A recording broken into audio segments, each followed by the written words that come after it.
Our first molecule is linear. It has two bonding areas, zero non-bonding areas.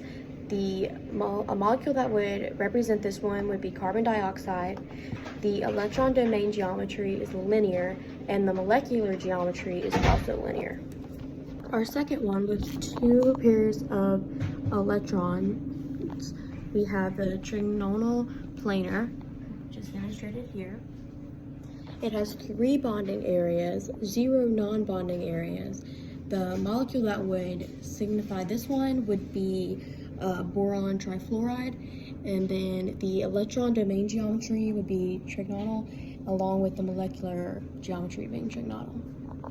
Our third molecule, we have bent, which is demonstrated here. It has two bonding pairs, two non-bonding pairs. The molecule that would represent this one would be H2O, which would be water.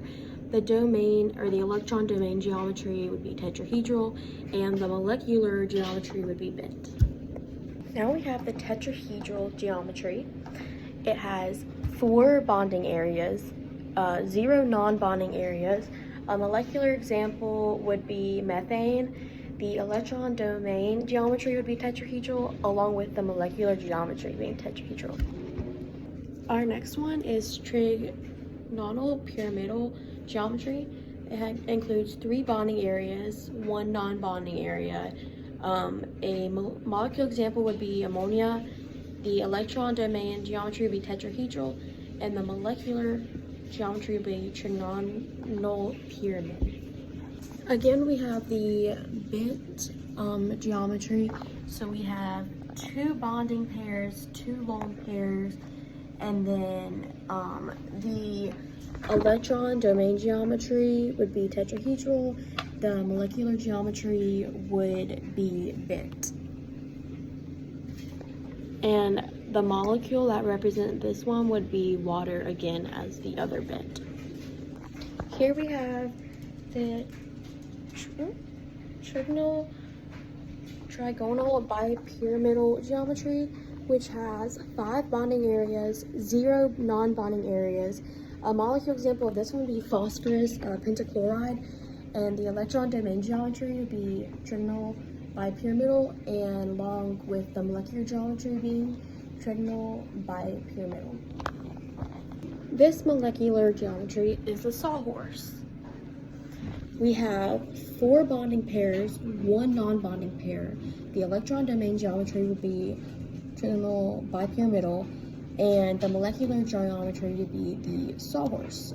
And a good example of this one would be phosphorus trifluoride. This one, we have the T-shaped geometry. And the T-shaped example of this one would be chlorine trifluoride. It has three bonding pairs, two non-bonding pairs. The electron domain geometry would be trigonal bipyramidal, and the molecular geometry would be T-shaped. Here we have linear with 5 number of electron pairs and 3 lone pairs. And it has 2 bonding sites, 0 non-bonding. Again, the molecule that could be seen for this one is carbon dioxide. The domain geometry would be linear, along with the molecular geometry being linear. Here we have the octahedral geometry with the 6 bonding sites. So we have 6 bonding areas, 0 non-bonding areas. A molecular example of this would be sulfur hexafluoride. The electron domain geometry is octahedral, and the molecular geometry is also octahedral. Here we have the square planar. We have 4 bonding pairs and 1 non-bonding pair. The electron domain geometry is trigonal bipyramidal, and the molecular geometry is square pyramid. A good example of this one would be bromine tetrafluoride. Here we have square pyramid.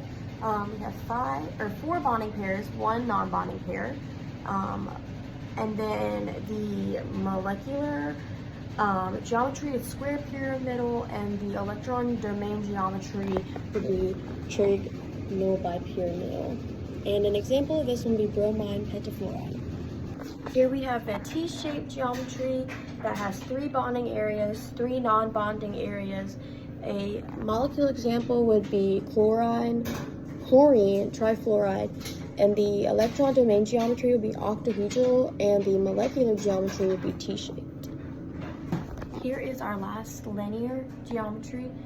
We have 2 bonding areas, 4 non-bonding areas. The molecule example would be xenon difluoride. The electron domain geometry would be octahedral, and the molecular geometry would be linear.